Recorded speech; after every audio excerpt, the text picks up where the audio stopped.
Hello, everyone, and welcome back to another episode of Catching Up with the GMs. I'm Sotul, and this time we're going to take a trip over to the Asia-Pacific region. I'm going to have a chat with my good friend Tyler, who has kindly taken some time out from roasting me on Twitter to be with us today. Tyler, how you doing? I'm doing great, man. How are you, Sotul?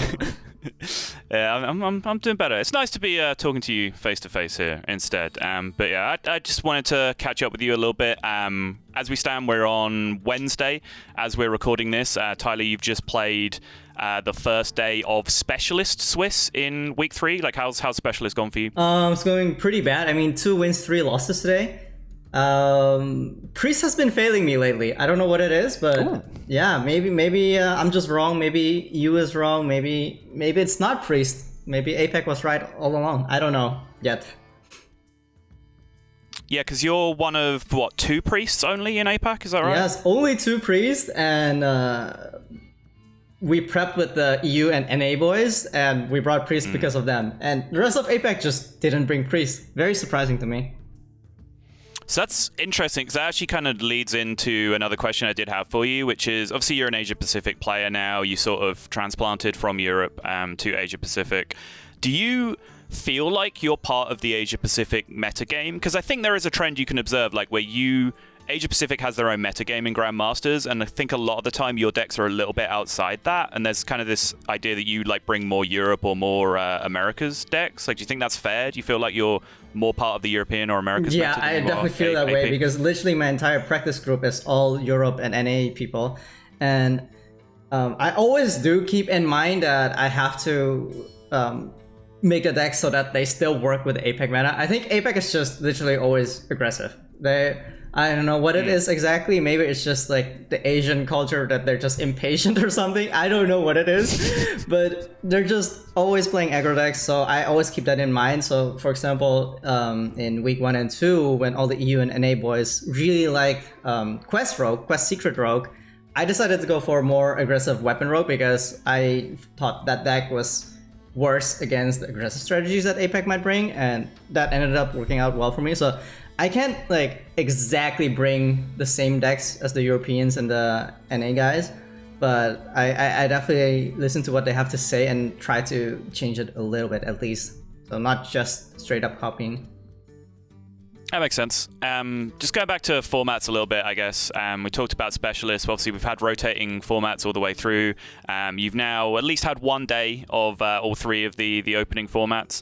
Do you like the idea of rotating formats through the first 3 weeks? And did you have like a favorite week so far? I think it's very good because it seems like no one has any idea of what they're doing still. It's very unexplored, and so many different strategies that we're seeing, and like Turtle Mage popped up. Like, I don't even know what's going on. And like when we're in a call with the prep group, it usually goes like this, like, guys, is Turtle Mage a real deck? And we're just like, well, maybe, I don't know. And we just don't know what's going on with the meta. And I think that's great that because it's so fast that we're doing a different format every week, and we barely have time to prepare for it. So I think a lot of it is still unexplored, and yeah, that's because we just didn't have 3 formats 3 weeks in a row. But just the changes, it's too fast for us to even keep up, I think. Right. You keep talking about the practice group. Like, who is a part of that group that you regularly practice with? Okay, let's make sure I don't miss any names. But it's so Ball Control, Frozen, Jarala, Jasayan, Muzzy. Those are the Grandmasters, and then we have honorable mentions Orange, Fino, and Hadres who are helping us. So this 9 guys, including me. Wow. Yeah. That's really nice of you to include like the washed up XGMs as well. I mean, they literally just take the free time to just come and help us, even though they gain nothing from it. So they just hop in the call and they just talk along, and it helps a lot that we have like such a big group of people. And like sometimes we come to consensus together and we're like, okay, that's the lineup. And sometimes we don't, and we just each bring our own thing. But it helps a lot to have a big group of people, I feel like. That's awesome. So I guess we should touch on the new meta overall a little bit. We are still pretty fresh into this new expansion. You talked about how it made it a little bit difficult that things are evolving so quickly with the formats. I guess that's made more difficult by the fact that the standard metagame is evolving because we're early in an expansion. But have you found that difficult? Do you enjoy playing in a new expansion? Have you enjoyed the expansion as a whole? I enjoyed it a lot. I think also just the complexity of the decks. Decks have become quite harder. There's just so much decision making in every single game, and just the fact that every grandmaster is just still misplaying. It's just it's just not easy to play perfect Hearthstone right now, and yeah, so there's quite a big challenge to it, I feel like. Nice. I do want to ask about your stream a little bit, because obviously you are quite well known for streaming a lot of hours, and I think your stream generally does contain mostly content of you like playing good decks and trying to play them well. You know, like that's kind of the goal of your stream. Do you consider that a large amount of your practice, or like what ratio of your actual practice for, you know, learning how to play matchups and playing GM at a high level is done off stream compared to what your time is on stream? Honestly, it's only on stream. Okay.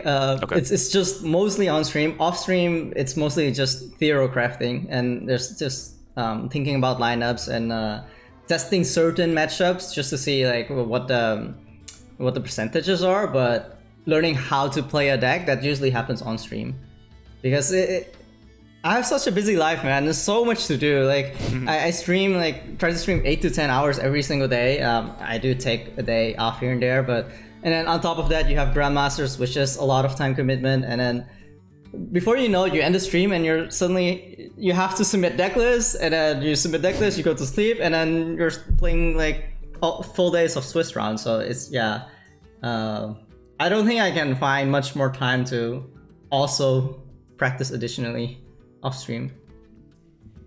I feel that. One final question though.